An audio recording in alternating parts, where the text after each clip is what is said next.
Hello students, today will we discuss about civilization and history. Okay हमारा आज का topic है सिविलाइजेशन एंड हिस्ट्री, जो कि CEM जॉर्ज ने लिखा है। इस टॉपिक पर बात करने से पहले हम इस अपने BA पार्ट 1 के सिलेबस को जानेंगे, ठीक है, इंग्लिश लैंग्वेज के। देखिए हमारा सिलेबस है ये, जिसमें जो कि इंग्लिश लैंग्वेज BA पार्ट 1 का 2 भागों में डिवाइड है, एसेज और शॉर्ट स्टोरीज। एसेज में आपके 6 चैप्टर हैं एंड शॉर्ट स्टोरीज में 7 हैं, ठीक है। तो हम सबसे पहले एसे का first topic civilization and history पढ़ेंगे, जो कि CEM जॉर्ज ने लिखा है, ठीक है। CEM George is among the most popular writers of the modern age, and he has written a detailed essay on the relation between history and civilization. He tries to explain how history can help in development of history, civilization, and what role it has played can help in the deep development of human civilization. Okay, the present piece is the part of that long discussion. Here he points out that history has been generally confined to the records of various human activities. देखिए CEM George जो हैं एक most popular writers हैं modern age के। उन्होंने ये एक ऐसे लिखा है जो कि हिस्ट्री और सिविलाइजेशन के रिलेशन को बताता है।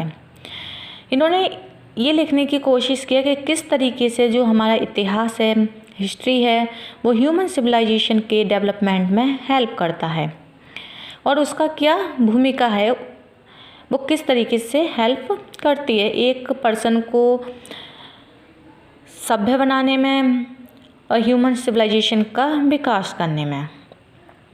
The present piece is the part of that long discussion. ये क्या है, लॉन्ग डिस्कशन का एक पार्ट है। Here he points out that history has be generally confined the records of various human activities. Okay, यहाँ पर क्या है, ह्यूमन एक्टिविटीज़ के को रिकॉर्ड किया गया है, उसको बताया गया good and bad perform by the great persons, the noble and heroic activities of ordinary person who really helped in the development of civilization have been neglecting. Fighting is no great act because even the savage and animals also fight. So the fighters cannot claim to be the part of civilization. Civilized people do not believe in solving their disputes by fighting but by some other ways. क्या है, देखिए जो असभ्य person होते हैं वो केवल fighting करते हैं, उनके लिए क्या है, बस ओनली फाइटिंग और किलिंग। लेकिन जो ह्यूमन सिविलाइजेशन होते हैं उनका क्या है, वो फाइट को नेगलेक्ट करते हैं और वो सिविलाइजेशन पर ध्यान देते हैं। Okay, but as was the relief in the past the winners were regarded right. देखिए जो सिविलाइजेशन एंड हिस्ट्री, इसका इन्होंने बहुत ही गहरा रिलेशन बताया है कि इसमें किस तरीके से हिस्ट्री सिविलाइजेशन की मदद करती है। Okay, most of the people who appeared often and most gloriously in the history books are great conquerors and generals and soldiers, whereas the people who really helped civilization forward are often never mentioned at all. We do not know who first set a broken leg or launched a seaworthy boat and calculated the length of the year or manoeuvred a field. What we know all about the killers and destroyers. People think a great deal of them, so much so that on all the highest pillars in the great cities of the world you will find the figure of a conqueror or a general or a soldier, and I think most people believe that the greatest countries are those that have beaten in the battle the greatest number of the other countries and ruled over them as conquerors. It is just possible they are. But they are not most civilized, क्या है वो अधिकतर सभ्य नहीं होते। Animals fight, so to savage hence to be good at fighting is to be good in the way in which an animal or a savage is good, but it is not be civilized. Even being good at getting other people to fight for you and telling them how to do it most efficiently. This, after all, is what conquerors and generals have done. Is not being civilized. People fight to settle quarrels. People क्या है, अधिकतर वो झगड़ा करते हैं, fight करते हैं. Fighting means killing, and civilized people ought to be able to find some way of settling their dispute there than by seeing which side can kill off the greater number of the other side, and then saying that side which has killed most has won, and not only has won but because it has won has been in the right, for that is what going to war means. It means saying that might is right. देखिए, जो person civilised नहीं होते हैं उनका क्या है कि वो अपने आप को किसी भी तरीके से बॉन्ड करना चाहते हैं, यानी वो हर तरीके से हर चीज़ में जीतना चाहते हैं, इसके लिए वो कुछ भी करने को तैयार रहते हैं. Okay, that's what the story of mankind has on the whole been like. Even our own age has fought the two greatest wars in history in which millions of people were killed of mutilated. देखिए, जो हमारे 2 विश्व युद्ध हुए हैं उसमें क्या है, मिलियंस पीपल मारे गए. ठीक है. And while today it is true that people do not fight.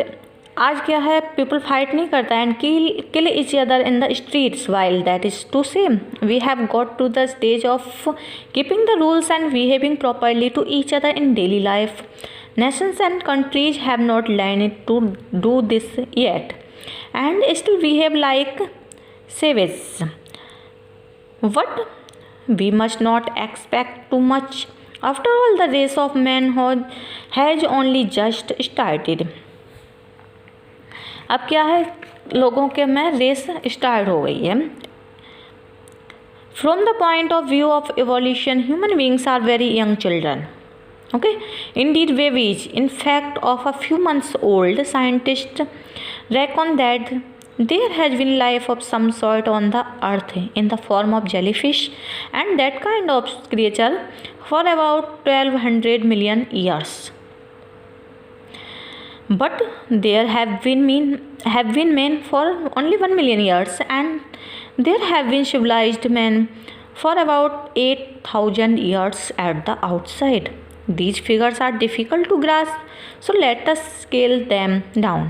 Suppose that we reckon the whole past of living creatures on the earth as 100 years.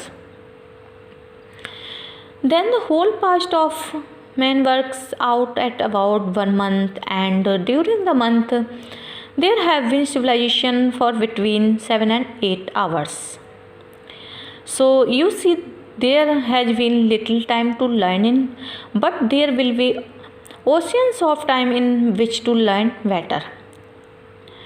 And taking man's civilized past at about 7 or 8 hours, we may estimate his future, that is to say, the whole period between now and when the sun grows too cold to maintain life any longer on the earth.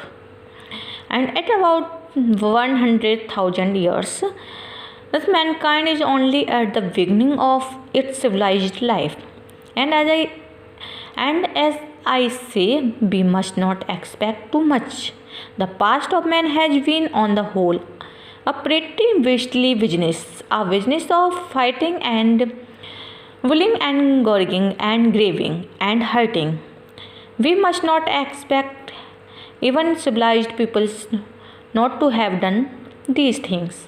All we can ask is that they will sometimes have done something else. देखिए, क्या है, एक तरीके से यहाँ पर जो कुछ जंगली असभ्य लोग हैं वो मतलब आगे बढ़ने के लिए अपनी लाइफ में या फिर एक दूसरे से रेस में जीतने के लिए वो किसी भी तरीके की मर्यादा को पार कर जाते हैं। लेकिन एक सभ्य व्यक्ति है वो हमेशा एक रूल्स को फॉलो करके चलता है। तो जो CM जॉर्डन हैं वो यही कहते हैं कि सिविलाइजेशन और हिस्ट्री का बहुत ही गहरा रिलेशन है, क्योंकि हिस्ट्री यहाँ पर क्या है, मदद करती है और वो इस एक्सप्लेन करती है कि किस तरीके से हिस्ट्री, ये जो ऐसे है हमारा, ये इस तरीके से एक्सप्लेन करता है कि हिस्ट्री किस तरीके से ह्यूमन सिविलाइजेशन में हेल्प करती है और उसकी क्या भूमिका रही है। ये एक तरीके के हमारे लॉन्ग डिस्कशन का हिस्सा है और इसमें क्या है, ह्यूमन एक्टिविटीज़ को भी दिखाया जाता है। ह्यूमन एक्टिविटीज़ मीन्स चाहे गुड हो या बैड हो, ठीक है, जिस तरीके से पर्सन परफॉर्म करता है, चाहे वो सिविलाइज्ड हो चाहे वो असभ्य हो। ओके, इसमें क्या है, सिविलाइजेशन में ये बताया गया है कि किस तरीके से एक सिविलाइज्ड पर्सन होता है वो हर फाइटिंग को नेगलेक्ट करता है और वो क्या करता है कि जहाँ तक होता है जो एनिमल्स होते हैं ऑल्सो फाइट करते हैं, so the fighter can not claim to the part of civilization, वो इस चीज़ को क्लेम नहीं करते हैं। Civilized people do not believe in solving their disputes by fighting, वो इस चीज़ पर बिलीव नहीं करते हैं, ठीक है, बल्कि वो क्या करते हैं, अन्य कोई रास्ता खोज लेते हैं। Okay, the fact is the history of civilization is very short and we are still like young children in this history. In the past man has always busy in fighting. देखिए, पास्ट मैन क्या होते हैं, वो हमेशा busy रहते हैं fighting में, killing में।